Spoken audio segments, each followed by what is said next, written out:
안녕하세요. 오복음 TV와 함께하는 복음으로 보는 성경 요한복음 2장입니다. 요한복음 2장은 이제 표적과 논란에 대한 주제로 2장부터 12장까지 이렇게 기록이 되어 있습니다. 그런데 요한복음 2장은 물입니다. 물로 포도주인 거, 물신삼호 밤행나 이렇게 일곱 가지의 표적을 볼 수 있고 떡빈문 목북일포 이런 내용으로 예수님 자신을 증거하시는 그런 내용이 요한복음에 기록되어 있다 그랬죠. 그 중에 이제 표적 중에 하나인 첫 번째 표적 그리고 성전 청결입니다. 이 내용을 요한복음 2장에서 보겠습니다. 요한복음 2장 1절입니다. 사흘째 되던 날 갈릴리 가나에 혼례가 있어 예수의 어머니도 거기 계시고 라고 말씀을 이어가고 있습니다. 지금 요한복음 1장 마지막에서 우리 예수님께서 이제 그 무화과 나무 밑에서 나다나엘에게 말씀하시고 빌립이 나다나엘을 데리고 오고 전도에 와서 예수님을 만나게 하는 그런 광경이 있지 않습니까? 예수님의 제자를 부르고 이런 광경인데 그런 일이 있고 난 다음에 사흘째 되던 날 갈릴리 가나에서 혼례가 있었다. 자, 갈릴리 가나라는 곳에 혼례가 있었는데 예수와 그 제자들도 혼례에 청함을 받았다 그랬습니다. 예수님의 제자들을 이미 다 이렇게 부르셨던 것 같습니다.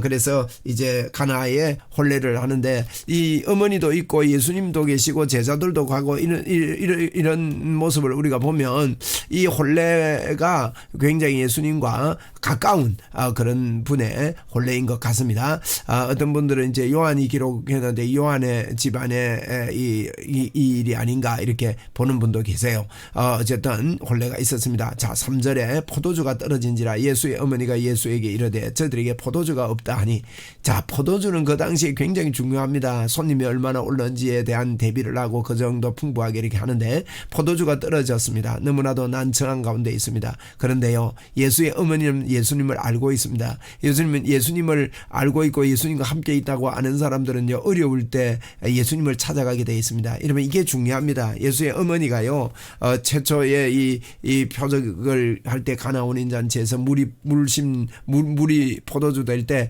예수님의 어머니가 포도주가 없다 하는 저들에게 없다 하는 말을 듣고 포도주가 없다고 예수님께 이야기를 합니다. 그러니까 예수님 뭐라고 합니까? 여자여 나와 무슨 상관이 있나이까? 내 때가 이제 이르지 아니하였나이다.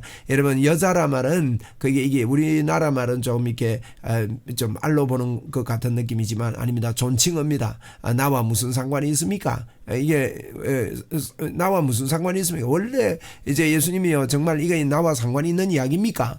이런 지금 질문을 하고 있는 겁니다. 근데 마리아는 어떻습니까? 예수님께 상관이 있습니다. 나의 부족은 예수님과 상관이 있습니다 하는 이런 마음을 지금 가지고 있는 거예요. 우리가요, 우리의 부족과 우리의 그 연약함이 예수님과 상관이 있다는 걸 아셔야 됩니다. 그런데 예수님이요, 나와 무슨 상관이 있습니까? 내 때가 아직 이르지 아니했습니다. 이 말은 이제 십자가 질 때가 아니다, 이런 표현이 포함되어 있는데요. 그런데 이 어머니가요, 예수님의 이 말씀과 관계없이 상관이 있는 걸로 대답하잖아요. 보세요. 그의 어머니가 하인들에게 이르되 너희는 무슨 말씀을 하시는지 그대로 하라.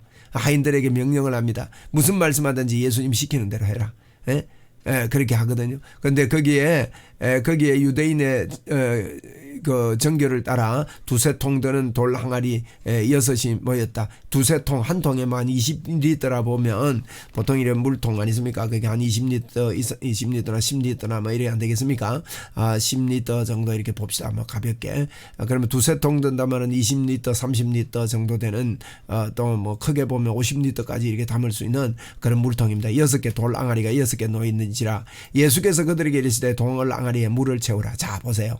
우리 주님이요, 무슨 상관이 있습니까? 그런데 상관없는 것 같은 일에 상관하시는 우리 예수님 보세요. 시키잖아요. 돌 항아리에 물을 채우라 하시는데 아구같이 채웠어요. 자, 이 마리아가요, 뭘 시키든지 그대로 해라. 그렇게 지금 하인들은 순종할 수밖에 없지 않습니까? 그러니까 이제 예수님이요, 체온이 떠서 연회장에 갖다 주라 하며 갖다 주었습니다. 연회장에 갖다 줬습니다. 손님에게 바로 간 게 아니야. 근데 연회장이요, 포도주가 이제 다 떨어졌지 싶은데 연회장이 보니까 물로 된 포도주를 맛을 보고 어디서 났는지 알지 못합니다. 물동은 하인들은 알더라. 연회장이 신랑을 불러 말하는데요. 여러분, 이렇게 하나님의 말씀에 순종하고 이게 따라갈 때요, 물동은 하인들은 압니다. 얼마나 놀랬겠습니까? 지금 미처 말씀을 못 드리고 연회장이 이게 뭡니다 하면 기사되게 올라올까봐 이야기는 못하지만 니 미쳤나 이럴까봐 이야기 못하잖아요. 우리가 주님이 하신 일을요 다른 사람한테 이야기하면 야이 그런 일 하지 말라고 그래. 제가 하나님의 표적이 일어난 이야기들을 막 하면요 어떤 분은 그래요. 아이고 막상 안 믿어집니다. 뭐. 여러분 하나님이 하시는 일을 안 믿어진다 해야 됩니까? 아니 그런 하나님을 왜 믿어요? 안 그래요? 하나님이 말씀하신 대로 그대로 되는 걸 믿어야 되지. 아니 그러면 제가 거짓말한다 이렇게 생각합니까?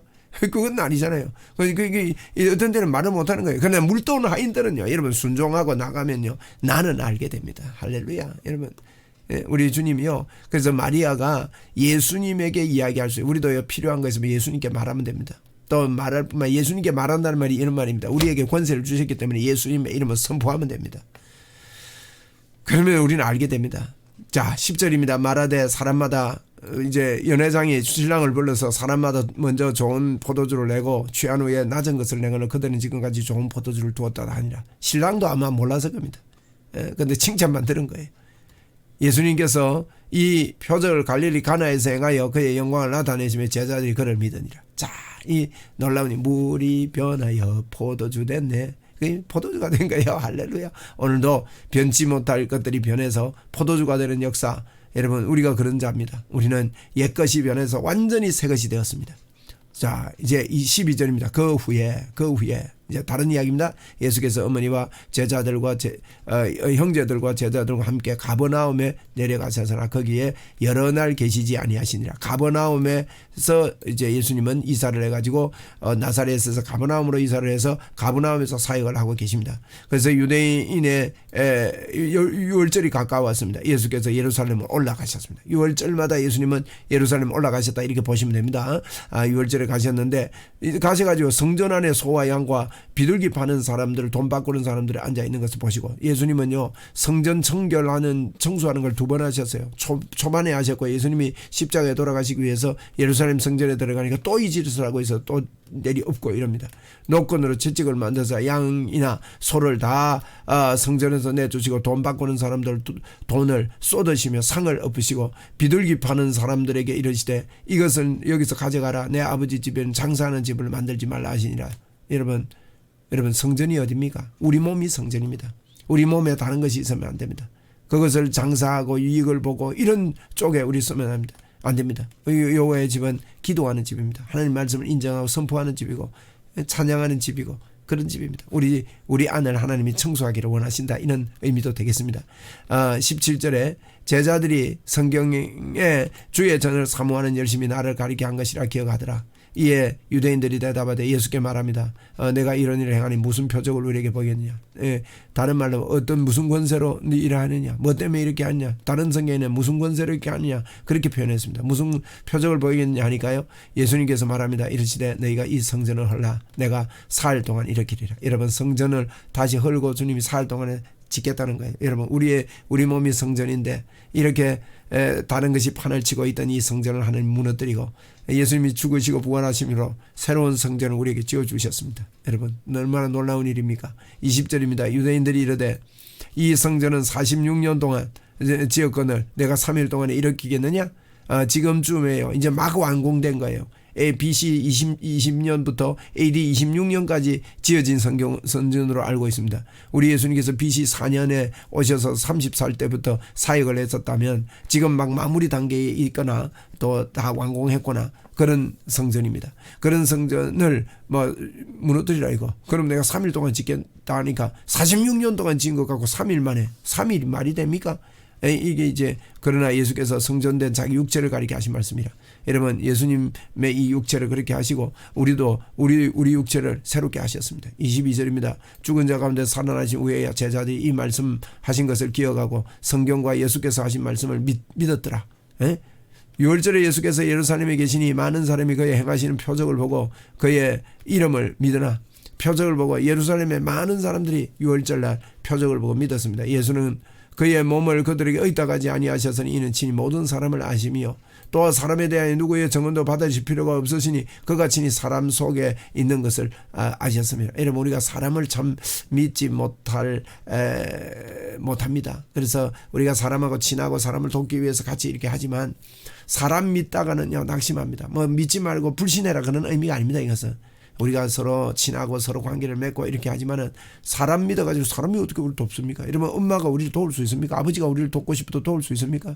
내가 감기가 걸려있고 멀리 자녀가 저 서울이나 지방에 있는 부모가 서울에 있는 자녀가 뭐 이렇게 뭡니까 막 이렇게 감기가 걸리고 해도 마음뿐이지 도울 수 있습니까? 또 옆에 있다고 도울 수 있습니까? 사람은 도울 수 없습니다. 그러나 우리 하나님은 도울 수 있습니다.